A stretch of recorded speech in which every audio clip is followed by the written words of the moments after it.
নমস্কার। ইউটিউবের একমাত্র বাংলায় সোশিওলজি চ্যানেলে সবাইকে স্বাগতম।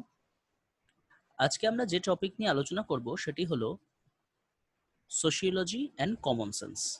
এটি আমরা দেখতেই পাচ্ছি যে 2014 সালে 20 নম্বরের এসেছিল। এর আগে আমরা scope of sociology, relation with other social sciences and ইমার্জেন্সটা যেভাবে পড়েছিলাম, সোশিওলজি অ্যান্ড কমন সেন্স একটু আমরা অন্যভাবে পড়ব। কিভাবে পড়ব? আসলে কমন সেন্সের বিষয়টা না অতটা নির্দিষ্ট না। ঠিক যেমন রিলেশনগুলো যেরকম ছিল, রিলেশনে কি ছিল? অ্যানথ্রোপোলজির এই, সোশিওলজির এই। কমন সেন্স আসলে সোশিওলজির সাথে এতটাই ওতপ্রোতভাবে মিলেমিশে রয়েছে যে কোথাও না কোথাও এটাকে যখন আমরা আলাদা করতে যাব, তখন আমরা এতটা স্পষ্টভাবে আলাদা করতে পারবো না। কোথাও দেখব সোশিওলজি আর কমন সেন্স মিলেমিশে রয়েছে, কোথাও দেখব আমরা আসলে কমন সেন্স আর সোশিওলজির মধ্যে পার্থক্য করতে পারছি না, মানে অ্যাজ আ লেম্যান সাধারণ মানুষ সাধারণত পার্থক্য করতে পারে না।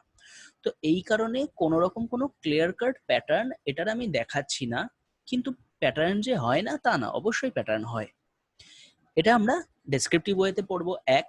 দ্বিতীয়ত, এটা জিগমুন্ড বউম্যানের একটা ইংলিশ নোট আছে সোশিওলজি অ্যান্ড কমন সেন্স, আমি এটা সেখান থেকে বঙ্গানুবাদ করেছি।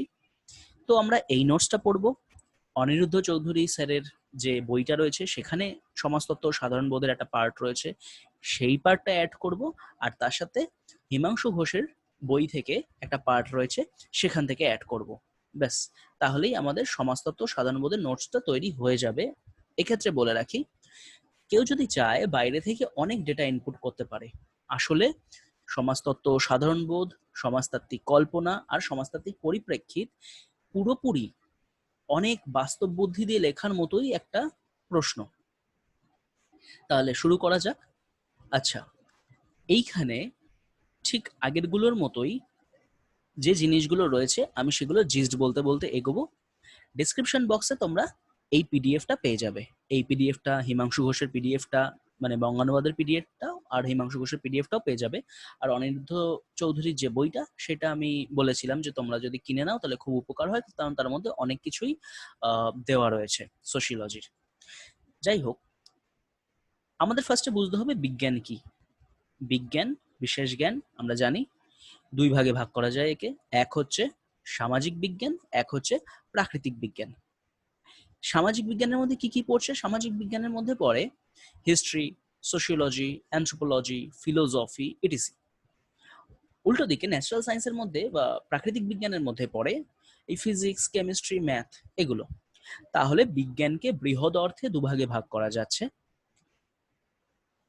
কোনোদিনও তুমি প্রাকৃতিক বিজ্ঞানে এবং অন্যান্য যে সামাজিক বিজ্ঞানগুলো আছে, অনেকে না সামাজিক বিজ্ঞান আর সমাজতত্ত্বের মধ্যে গুলিয়ে ফেলে। হ্যাঁ, মাথায় রেখো, সামাজিক বিজ্ঞান মানে all social sciences like history, philosophy, anthropology, all সামাজিক, সমাজের বিজ্ঞান যারা।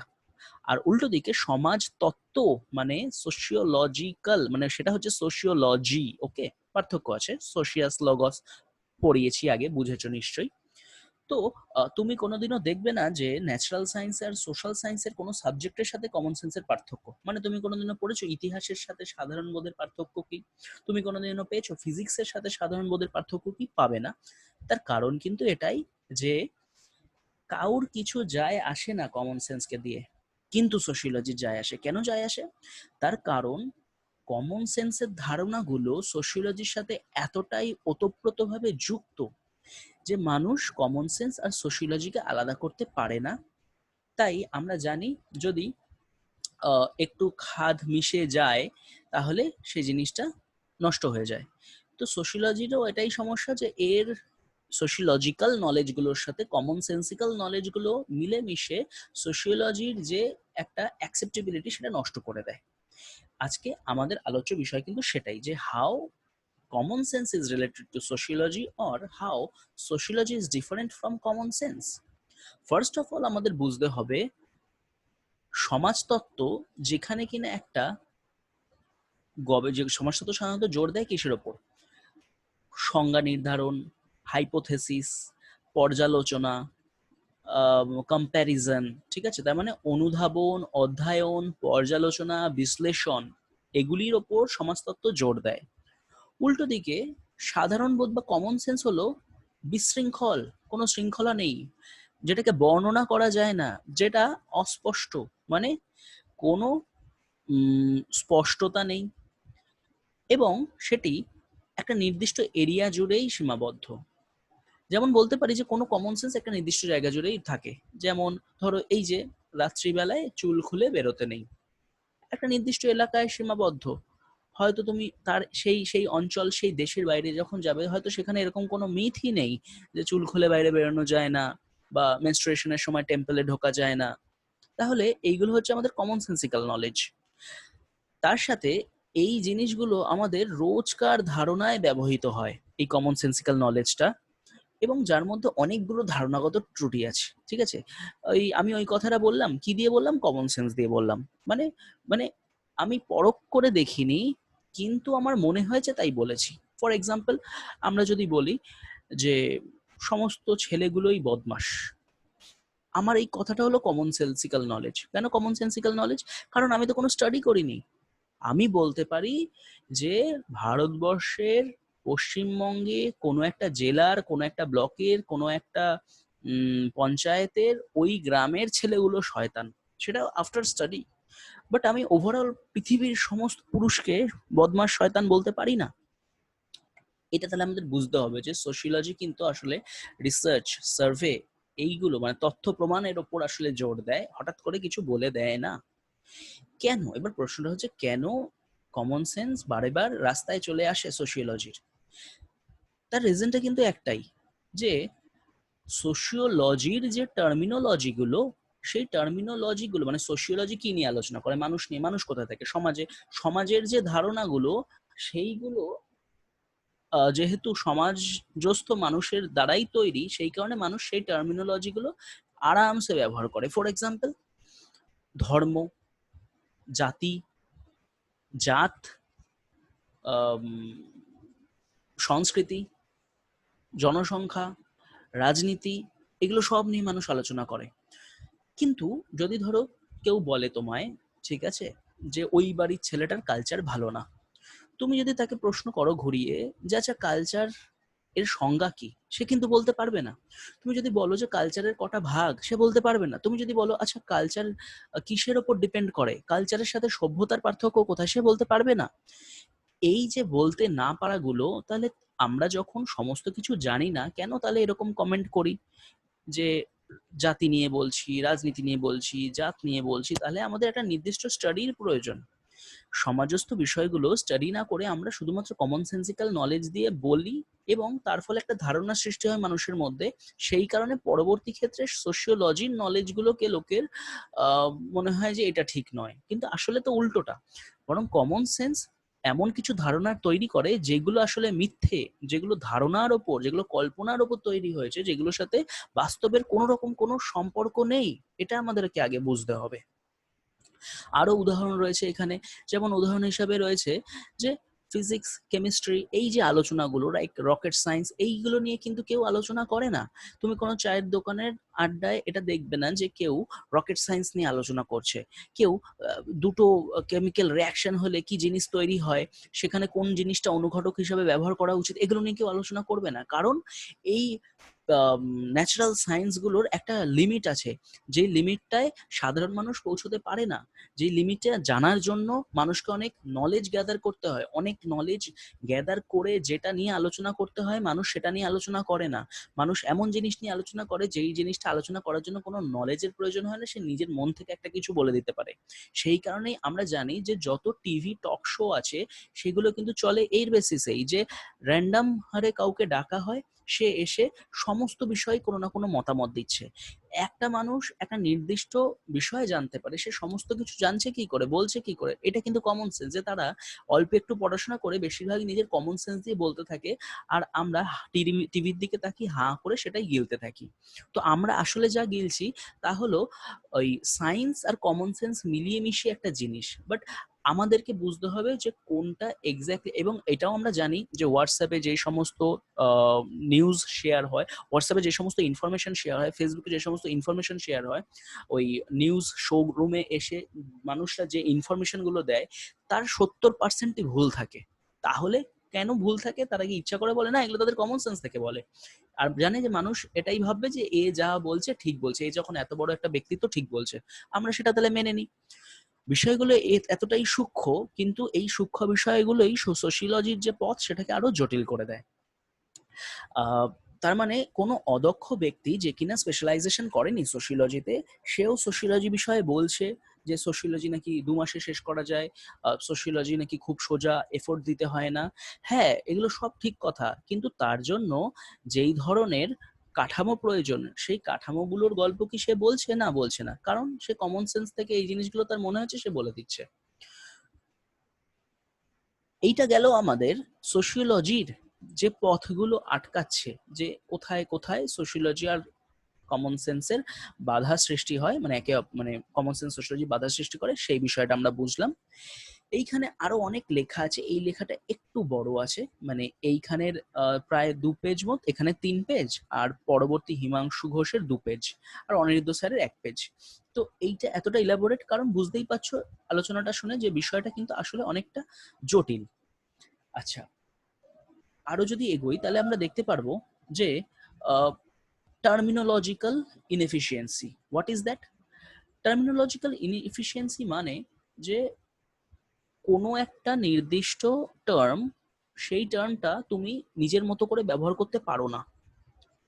যেমন ধরো আমি তোমাকে বললাম যে আচ্ছা, বন্ড কথাটা ব্যবহার করো তো, বা কোনো একটা রকেট সায়েন্সের কোনো একটা নির্দিষ্ট টার্মিনোলজি তুমি ব্যবহার করো তো, তুমি ব্যবহার করতে পারবে না, কারণ তুমি জানো যে এই জিনিসটার সম্ভব না। এক্সাম্পল হিসাবে বলা যায় যে আমরা তবুও ব্যবহার করি, মানে আমরা বলি যে ওর আমার বন্ডটা ভালো না, ঠিক আছে, আসলে বন্ড কথাটা কেমিস্ট্রি। এবার কোথাও না কোথাও আমরা জানি যে কেমিস্ট্রি তো আর কপিরাইট নেই, তাই আমরা বন্ড কথাটা ব্যবহার করছি। এক্স্যাক্টলি, এই যে কপিরাইট নেই, তার মানে হোক না কালচার কথাটা সোশিওলজির অন্তর্গত, হোক না কাস্ট কথাটা সোশিওলজির অন্তর্গত, হোক না রিলিজিয়ান কথাটা সোশিওলজির অন্তর্গত, আমরা তবু নিজেদের মতো করে ব্যবহার করব। আমরা জাত বলতে ধর্মও বুঝে নেব, আবার জাত বলতে অন্য কিছুও বুঝে নেব। ফর এক্সাম্পল, আমি দেখেছি যে কোনো মুসলিম যদি শাড়ি পরে, তাহলে তাকে প্রশ্ন করা হয়, এই তুই কি বাঙালি নাকি যে তুই শাড়ি পরেছিস? মুসলিম তো হলো ধর্ম, বাঙালি তো হলো কমিউনিটি, দুটোর মধ্যে সম্পর্ক কোথায়? কিন্তু আমরা দেখো গুলিয়ে ফেলেছি। এই যে আমাদের গুলিয়ে ফেলাগুলো, এইগুলো কিন্তু অন্য কোনো বিজ্ঞানে পসিবল হয় না, এগুলো একমাত্র পসিবল হয় কমন সেন্সে। আর সেই কমন সেন্স গুলোই সোশিওলজির পথকে রুদ্ধ করে চলে। আচ্ছা, আমরা এবার যে জিনিসটায় বুঝবো, এখানে আরো কিছু আছে, তোমরা একটু পড়ে নিও, যে ওইখানে যে ধারণাগুলো, মানে সমাজতত্ত্বের যে ধারণাগুলো আর সোসাইটির যে ধারণাগুলো যেহেতু এক, মানে লাইক পরিবার, সংগঠন, আত্মীয়তা, এইগুলো, সেই কারণে মানুষ এগুলো আরবিট্রারি ভাবে ব্যবহার করে।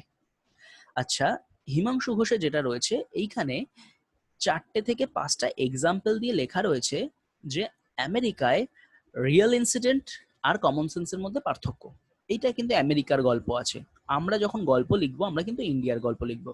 কিভাবে? ফর এক্সাম্পল, এখানে লেখা রয়েছে according to American citizens, they believe that যে গ্রীষ্মকালের তুলনায় শীতকালে বেশি আত্মহত্যা করে মানুষ। এইবার এরকম যদি ভাবনা চিন্তা থাকে যে আচ্ছা, শীতকালে বেশি আত্মহত্যা করে, কিভাবে তৈরি হলো? Common sense. কেউ একজন বলেছে, তার থেকে 10 জন বলেছে, তার থেকে 20 জন বলেছে, এবার পুরো কমিউনিটি কেউ গবেষণা করে দেখেনি সত্যিই কি তাই। কিন্তু আমরা এইখানে এসে জানতে পারবো যে শীতকালের তুলনায় গ্রীষ্মকালেই অধিক পরিমাণে আত্মহত্যার প্রবণতা লক্ষ্য করা যায়। তাহলে এইখানে উনি 4টে এক্সাম্পল দিয়েছেন আমেরিকার, আমরা দেব ইন্ডিয়ার। আমি এরকম নিজস্ব কিছু এক্সাম্পল ভেবে রেখেছি। যেমন আমি বলবো, মানুষের কমন সেন্স হলো গ্রামে সবচেয়ে বেশি জয়েন্ট ফ্যামিলি থাকে, শহরে সবচেয়ে বেশি নিউক্লিয়ার ফ্যামিলি থাকে। এক, মানুষের কমন সেন্স হলো পুরুষ জাতি বাড়িতে সবচেয়ে বেশি ডোমেস্টিক ভায়োলেন্স করে। 2, 3 নম্বর কমন সেন্স হলো যে শহর, মানে ভারতবর্ষে শহরের পরিমাণ বেশি, গ্রামের পরিমাণ কম। যে ভারতবর্ষটা আসলে একটা শহর, গ্রামের পরিমাণ খুবই নির্দিষ্ট, খুবই কম। প্রথমটা বলি, আসলে যৌথ পরিবারের অ্যাকর্ডিং টু রাম আহুজা 1950 বা 55 সালে উনি একটা স্টাডি করেছিলেন, সেখানে দেখা গেছিল গ্রামে নিউক্লিয়ার ফ্যামিলির সংখ্যা বেশি, বরং শহরে যৌথ ফ্যামিলির সংখ্যা বেশি। মানে ঠিকই বলেছি যে গ্রামে নিউক্লিয়ার ফ্যামিলির সংখ্যা বেশি আর শহরে যৌথ ফ্যামিলির সংখ্যা বেশি। আমাদের ধারণা ছিল উল্টো, যে গ্রাম গ্রাম মানে সবাই একসাথে থাকে, গ্রামে যৌথ বেশি, না, গ্রামে নিউক্লিয়ার বেশি। এটা স্টাডি দ্বারা প্রমাণিত। এই যে স্টাডি দ্বারা প্রমাণিত, এইটা সোশিওলজি। দ্বিতীয় কমন সেন্স কি বললাম, যে পুরুষরা বেশি গার্হস্থ্য হিংসার, সরি, পুরুষরাই বেশি গার্হস্থ্য হিংসা করে। কিন্তু রিসেন্ট একটা স্টাডি বেরিয়েছে যেখানে আমরা দেখতে পাচ্ছি যে গার্হস্থ্য হিংসার সবচেয়ে বেশি মানে হয় পুরুষদের ওপর। এমনকি এটাও লেখা ছিল যে যতগুলো রেপ কেস ফাইল হয় তার মধ্যে বেশিরভাগই সব কোন রকম মানে মিথ্যে হয়, যেগুলো মিথ্যে বলে প্রমাণিত। তার মানে কি রেপ হয় না, ইন্ডিয়াতে হয়। আবার অনিরুদ্ধ স্যারের বইতে একটা উদাহরণ রয়েছে খুব সুন্দর, যে আমরা মনে করি যে ফাঁসি দিলে অপরাধ প্রবণতা কমে যাবে। কেউ কিছু করলে আমরা শুনি ওকে জ্বালিয়ে দাও, পুড়িয়ে দাও, ফাঁসি দিয়ে দাও, লটকে দাও, মেরে দাও। আমাদের ধারণা কি যে সে সেই অপরাধটা করেছে, তাকে সাজা দাও, মানে ফাঁসি দিয়ে দাও, অপরাধ কমে যাবে, এটাই তো। কিন্তু তাই যদি হতো তাহলে নির্ভয়া কাণ্ডের পরেও রেপের সংখ্যা কেন বেড়েছে? তার মানে অপরাধীকে শাস্তি দিলেই যে অপরাধ কমবে তার কোনো মানে নেই। তাহলে ওটা আমাদের কমন সেন্স যে অপরাধীকে শাস্তি দিলে অপরাধ কমে যাবে। হ্যাঁ, এবার কিভাবে কমতে পারে সেটা একটা আলাদা আলোচ্য বিষয়, সেই বিষয়ে আমরা যাচ্ছি না। আরেকটা বললাম কি, যে আমরা মনে করি যে ভারতবর্ষ তো শহর। আসলে মানে এটা দেখা গেছে বেশিরভাগ স্টাডিতে, যে মানুষকে যখন আমরা জিজ্ঞাসা করি সে বলে হ্যাঁ ভারতবর্ষ তো একটা শহরই, শহরের পরিমাণ বেশি। কিন্তু অ্যাকর্ডিং টু 2011 সেন্সাস ভারতবর্ষের প্রায় 67% গ্রাম, বাদবাকি ওই 33% মেবি শহর। এটা আমরা অনেকেই জানি না, যেহেতু আমরা শহরে বসবাস করি এই কারণে হতে পারে। বা যারা গ্রামে বসবাস করে তারাও এটাই মনে করে যে তো আমি শুধু গ্রামে থাকি, বাদবাকি সবাই শহরে থাকে। তো আমরা এরকম লাইভ এক্সাম্পল ব্যবহার করব। আবার বলে রাখছি, এই সোশিওলজি আর কমন সেন্সের যে নোটসটা বাংলায় পিডিএফ দুটো তোমরা নিচে ডেসক্রিপশনে পেয়ে যাবে, সেই জায়গাটা থেকে তোমরা এটা পড়ে নাও। যদি কোনো সমস্যা হয় কমেন্ট বক্সে জানিও, ফোন নাম্বার দেওয়া আছে, যে কোনো সময় অ্যাক্সেস করতে পারো, হোয়াটসঅ্যাপ নাম্বার সেটা। তাহলে আজকের জন্য এতটাই, ধন্যবাদ।